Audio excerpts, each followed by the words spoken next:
Hello, this is Melina Davis, and I'm your host today for the Joy Med podcast. And I'm so happy to say that today on Joy Med, we're joined by Dr. Todd Otten, a board-certified family physician, healthcare leader, and unapologetic challenger of the status quo. With more than 2 decades of experience caring for patients and leading teams, Todd has lived the realities of modern medicine, including the personal toll of burnout and system dysfunction. He's the co-founder of our Quadruple Aim, a movement centered on improving the patient experience, quality of care, cost, and clinician well-being. He's also the co-author of Ripple of Change, a powerful and honest reflection on burnout and the path forward for healthcare. Through his work with Medicine Forward and his advocacy for restoring trust and humanity in medicine, Todd reminds us that real change starts with courage, connection, and the willingness to speak the truth. Welcome, Todd. Well, thanks, Melina.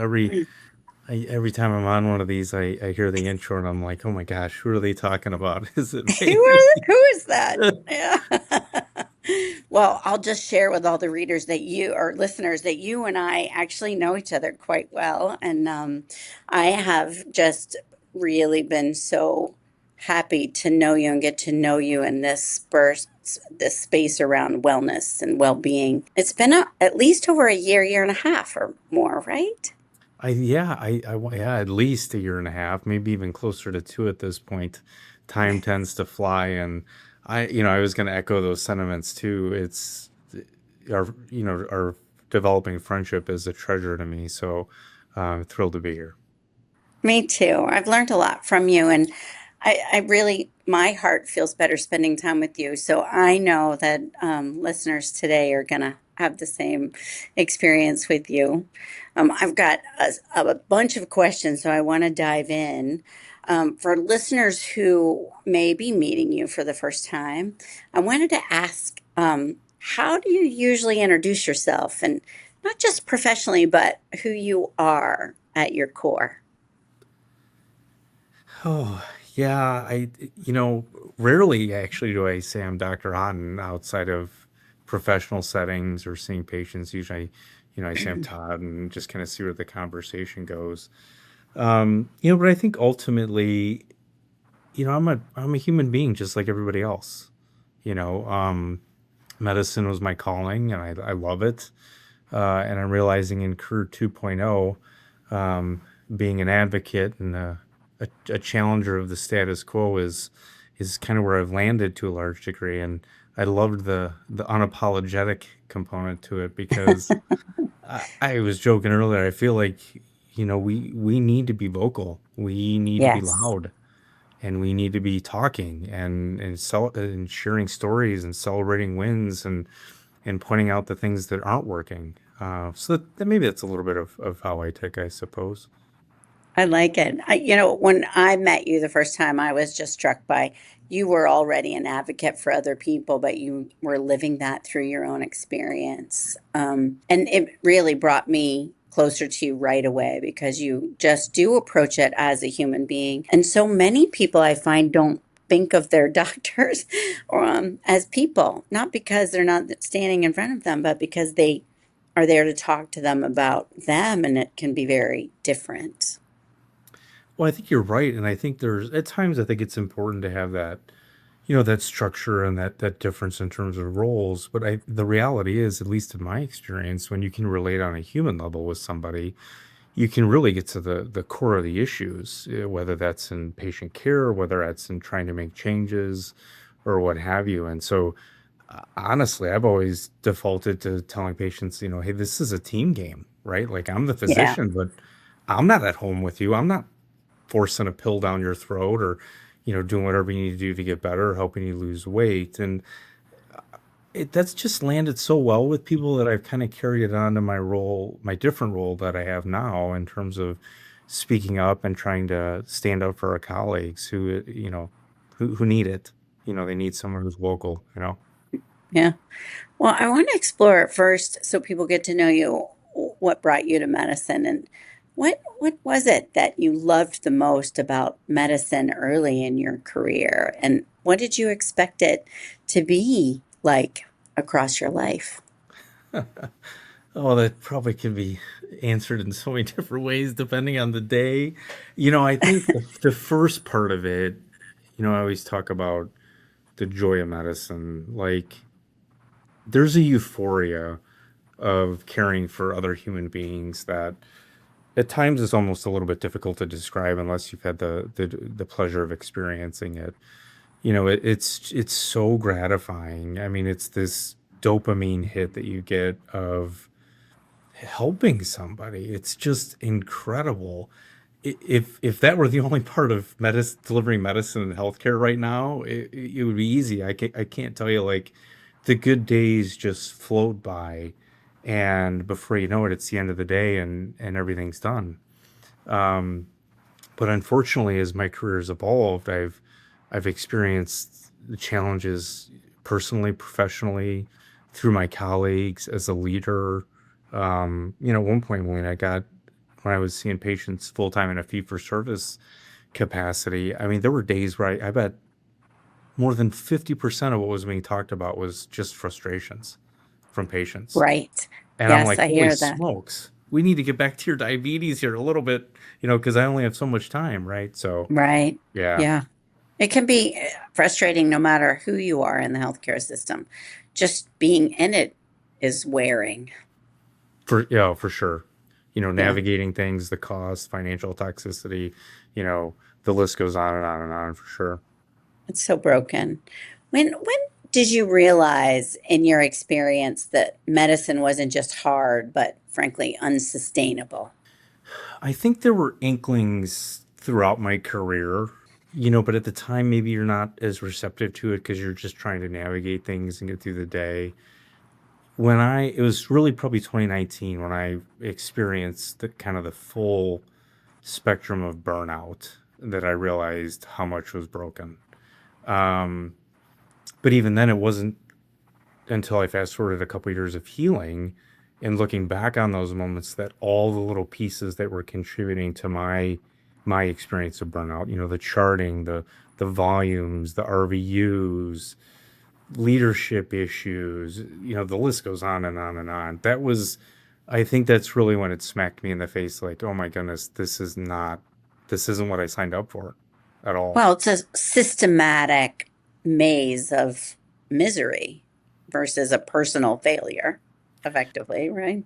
Yeah, and I was like many of us, I was taught, be more resilient, do more, work harder, push on, stuff it into a box, compartmentalize, and all those things that I learned in medical school, which those tools are important, right? Like if you're trying to save somebody's life and do CPR, wherever the case may be, you need to be in the moment. But Yeah. we also Yeah. we also need that time to process and heal from those traumatic things. Um, but I honestly I wasn't taught that, and frankly I paid the price for it in many ways. Yeah. You know, when did you realize that it wasn't personal, it was systematic? Help me understand that. Oh man, it was not when I was going through it. I think Right. I was understanding a little bit. It was after some time of reflection, probably a good year or two, looking back on that year or two of misery that had been building from a personal perspective, Mm, and going, oh my gosh, like, a lot of this wasn't me. This was leadership failures or volume failures or profits over people failures. And the list goes on and on and on. I think actually when it really hit me the most was probably when I started writing the book Ripple of Change.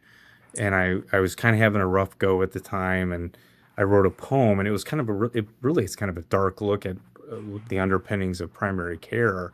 And when I was going through that, I was like, holy smokes, this all played a role in my window of burnout for sure. I think that's when it really hit me. well, ripple of change is so personal. It's deeply personal. What finally pushed you to want to share your story? Most doctors I know are told not to share, almost hold it in, bottle it up. I realized that wasn't working so well. Just stuffing everything into a box. And so the book started really as catharsis for myself, to be honest with you. That poem was first called Medicine is a Roll of Gray. And then I wrote a chapter called Anatomy of Burnout. And that was really a kind of a personal introspective look, I suppose, at how my struggles impacted those concentric circles of people around me. And as I started to dig into it, I was like, holy smokes, like as much as I was frustrated and suffering, like my family, my friends, my coworkers, least of which patients, were all being negatively impacted by the experience I was having. And then the evolution of the book changed when my co-author got involved. Obviously, it became sort of not just my journey through burnout, but his journey through the healthcare maze or mess or whatever you want to call it, and then our combined catharsis as a result of the project.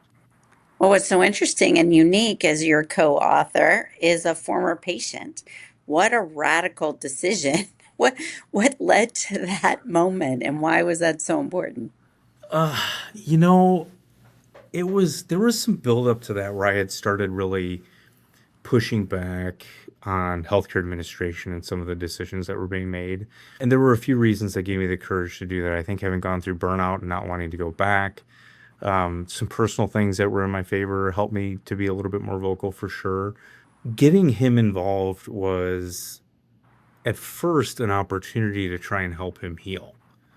Ah, He was suffering with cervical radiculopathy, which is written about in the book, so there's no HIPAA violations here.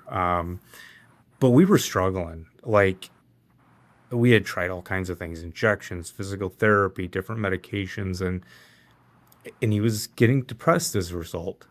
mm, And I mean, I'm getting emotional thinking about it. I was running out of ideas for him.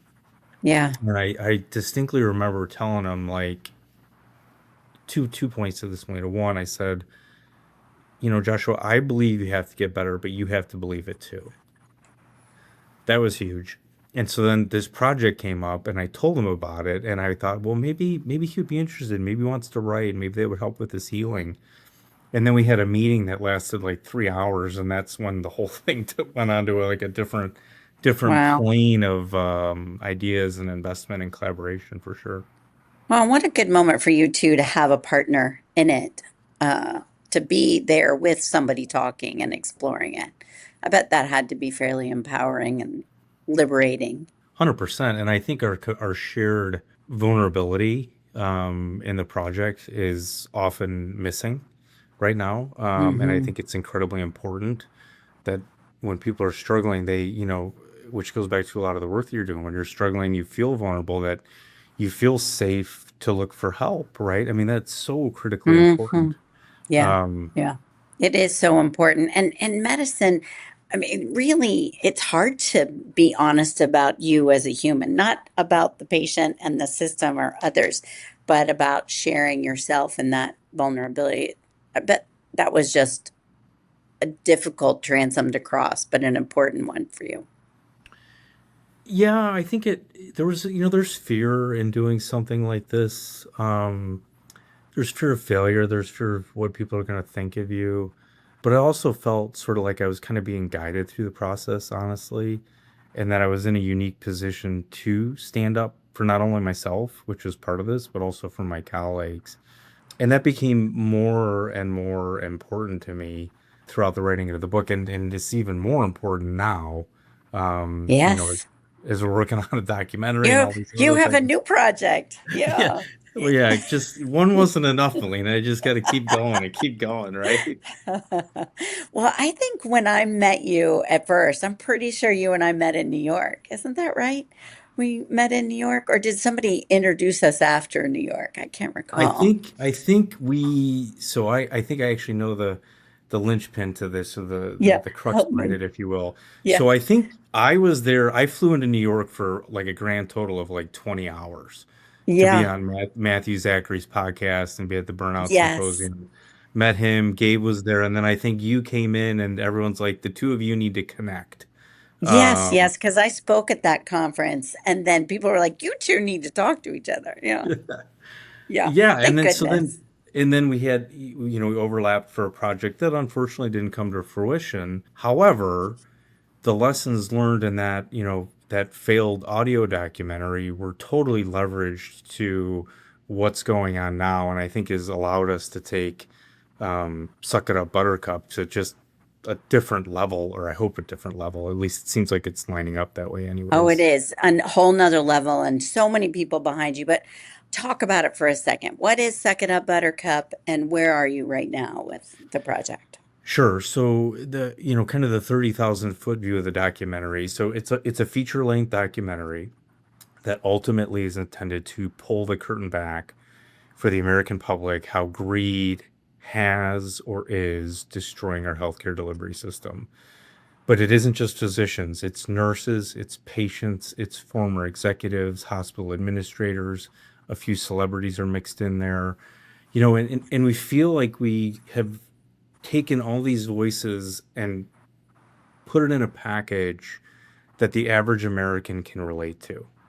And so there's some humor in there. There's some graphic novel, comic book sort of stuff in there, which is a comic book kid. I love that stuff. I love it. Yeah. So yeah, we're nearing completion, and the exclusive screening, if you will, is March 19th of this year. So right around the In corner. Baltimore, Yes, ma'am. Mid-Atlantic, I'm very excited to see what people think of this. Why do you think a visual documentary is the right medium to tell the story instead of another book or audio only or even an academic paper? What is it about this film that you think is going to be so powerful? I think it's an opportunity for the average American who is frustrated with healthcare to get a broad stroke or picture or depiction of the reality of what's going on behind the scenes. I'm not sure you can accomplish that in a short clip or a paper, or I mean, you can. I mean, you obviously can accomplish it in those mediums, but to get it to the eyeballs that aren't used to seeing it, I think it requires a little bit different thinking and a little bit different delivery mechanism, and that's what we're hoping to do with this project. But I think, the other part of it is the calls to action around it. Like, oh, you can relate this, Melina. So we get Mhm. what's the call to action? What's the ROI? What are all Yes. these other things? And Yes. you know how my So brain what? is. Yeah, my brain Uh-huh. is like way down the road thinking about all these other things. And so the calls to action are really evergreen. Unlearning learned helplessness. Like your voice, your actions, your words matter. What you do matters. Hmm. Even if Yeah, it's asking one colleague if they're okay, that matters, right? it Big time. matters. Big It time. But matters. then Yeah. also accelerating an impact network is the other part of this, that idea that we're all doing amazing things and the answers are out there, but maybe the right people haven't connected and haven't talked yet. And this hopefully Yes. allows for that. Well, that's one of the things I've watched. Our organization is invested in the film, and we have really noticed. Well, we were kind of early to the game, but what we've seen through the film is how many people you've brought from around the country to be part of the conversation, to be part of bringing it to life, be part of guiding introductions, and it's almost formed this network and this community as you've developed the film, which frankly we think was really needed. It's normalizing the conversation in a way that is important, but connecting people, accelerating those connections, as you say. I've been really fascinated to watch how you've created community here. Melina, thank you. And it's interesting. I agree with you. So the behind the scenes of this project, there's like over 100 positive change agents. Obviously, you're included in that, but also we're up to like I don't even know how many organizations are on board with this at this point. It's Yeah, north of 60 at least, yeah, and some of them are big organizations, and there's some big. other very big organizations that we think are going to come on board. And I've thought about this, like all these other little connections and projects that have developed out of this project. It's kind Yes, of incredible and speaks to the power of an impact network, like that ability to talk and collaborate and just work towards common goals together. And ideally, we can do this at scale and then get Right. really far Right. upstream is what I would Right. love to see. Right. And I find that all the people that you've brought to the project and around the project, like there's a little bit of magic happening in different corners of this country around this. And that you and I started today by saying hello before we started recording, just by saying, "Oh, have you connected with those people?" Because you need to see what they're doing. That magic that's hidden somewhere, we need to find a way to accelerate, but also sort of scale. To your point, even if our small little organizations individually can't do it, somehow that even the idea being carried forward somewhere else in the country is huge, I think. I totally agree with you. I think the longer I've been in on this journey of networking and being vocal and advocacy, there are so many just amazing human beings out there in this Yeah. country that are Yeah. wanting to do positive things. And to piggyback on that, there's a lot of patients who are looking for an avenue or an outlet of ways they can get involved. And ultimately, that's what I really want to see is those millions of patients that are looking for some direction to then have some direction in some capacity or other. I think Yeah. I think that's where this will get incredibly disruptive in a positive way. That's really fun, which is what Matthew Zachary's been wanting to do since Oh, you yes, introduced yes. us. Yeah. That's where his main mind is as a patient. What are some of your favorite stories that you've heard or the ones that have stuck with you through this filming process? Wow, there are so many. You interview all these amazing people, and is it the story when we were interviewing Mark Cuban of him letting his guard down a little bit and starting to drop F-bombs about the current state of healthcare and some of the ways forward. The power in his story, like Betsy Gall's about her husband. The power of and I'm not gonna play spoiler here completely. One of the nurses who was Yes. assaulted you Uh, know, yeah. while she was triaging in the ER. I think one of my favorite maybe personal stories that I'll tell a little bit of was me geeking out at one of the interviews. So we had the pleasure of interviewing Don Berwick at his house, and you know, he's a hero to me. He's been Yeah. talking about this Yeah. stuff for 30 years. And so Yeah. we're going through the interview and he's just everything and more. And, at the end I said, Don, with little of what you know about this project, if you had to come up with a title right here and right now, what would you call this film? And he said Solidarity. And I was like immediately transported to like, I joke, nerd heaven. Yeah. I was so excited I had him sign my laptop because I had forgotten to bring something for him to sign. He got I the love biggest that. grin on his face. It was that Oh. was probably my favorite. Oh, that's really a fun moment. That's really fun. I love, when you hear a title like Suck It Up, Buttercup, it's very provocative, a title, but there's also some really important, empowering conversations that have happened around this, not just sort of drink it in and feel the burden of this with me. Help change it, right? Totally. Well, and we, as an internal team, that title was offered by the three core creatives right from the beginning: Scott Pressler, Amy Schaub, and John Motter. And that came as a result of a conversation with the healthcare executive about, that clinicians should just suck it up, Buttercup. And we went round and round and round about different titles and ultimately kept coming back to that title. And honestly, it even took me a little while to sort of say, you know what, that is the right title. But I think it speaks to what not only clinicians are going through, but also what patients are going through. Patience. Yes. I mean, we're Yes. all being told to suck it up, Buttercup, Deal frankly, with in the name this. of profit. Right. Right. Deal with it. It is what it is. Right. Is not an okay answer. We can do better. Yeah, here, I I got my love that. dumpster fire right here.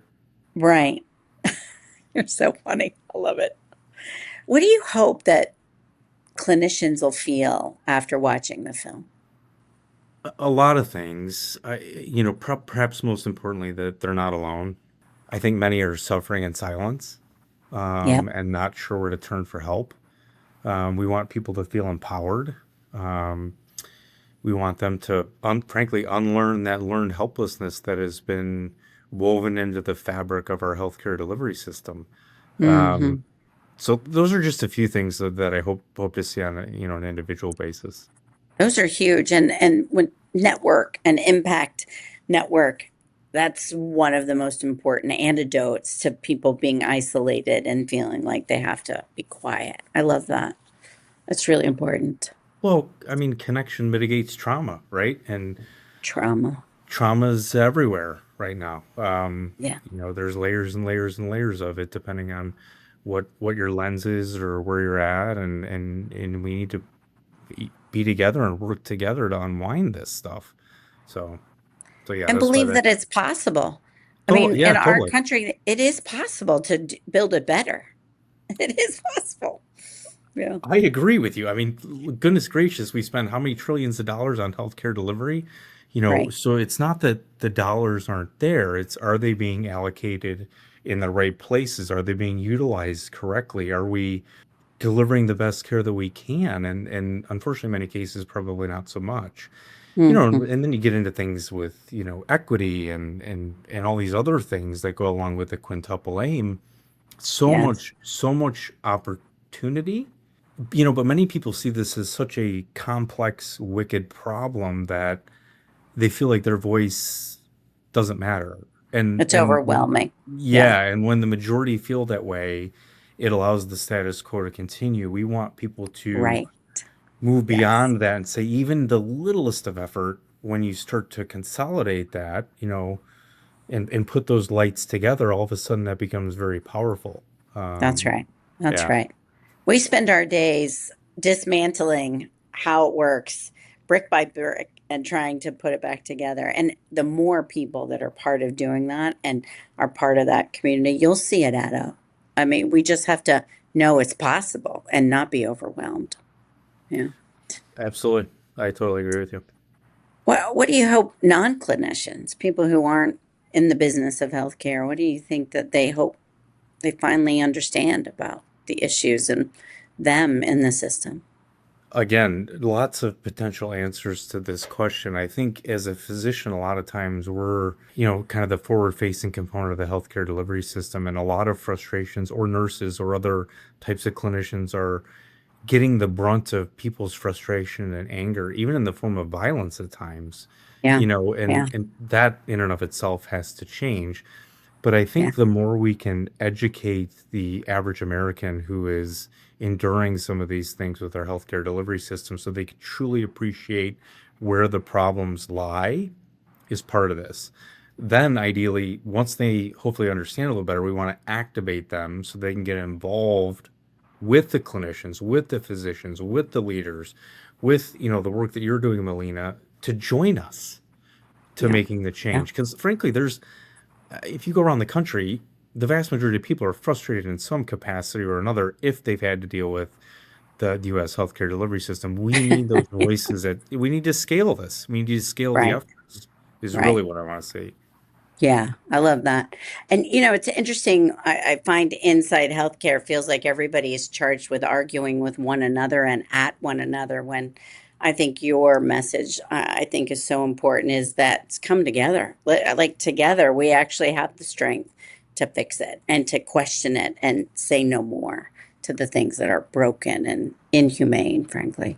I agree with you. And I'm not going to get into specifics because I really don't want to alienate groups when I talk about this stuff. Yeah. But I joke that occasionally there'll be two organizations who are literally trying to do the exact same thing, whose Yes. whose comma in their mission statement is in the wrong spot, so they Yep. can't figure out how to work together. And that, Right. that those silos are weaponized against us to Yeah. facilitating change. We Yep. have to get over that. We I have to agree. we have to learn to agree, to disagree on certain things, and move forward for the greater good is really what needs to be happening. Yeah, I find in our work that frankly, when we sit down with the people we oppose often, we agree on 85% of things. Yeah. So I'm like, can we just concentrate on those? I mean, that's a lot of ground to cover. Let's just set the 15% aside. Let's just head into what we can work on together. Uh, it's like going through butter when you do that. It's an interesting phenomenon. Yeah. Well, it makes a lot of sense, and people are always like, well, what's the solution? And I'm like, I don't have one solution to this There's problem. not one. Yeah. Like, come on. Yeah. Yeah. This is a $5 trillion problem right now. Yeah. How about we Yeah. focus on something we do agree on and go with that? And then you get some little wins and you get traction, and That's then right. people get on board, right? And Yeah. then it becomes easier to fight bigger battles. No doubt. No doubt. There is a method. Well, when you look forward to the future of medicine, what gives you hope? Some days, maybe not so much.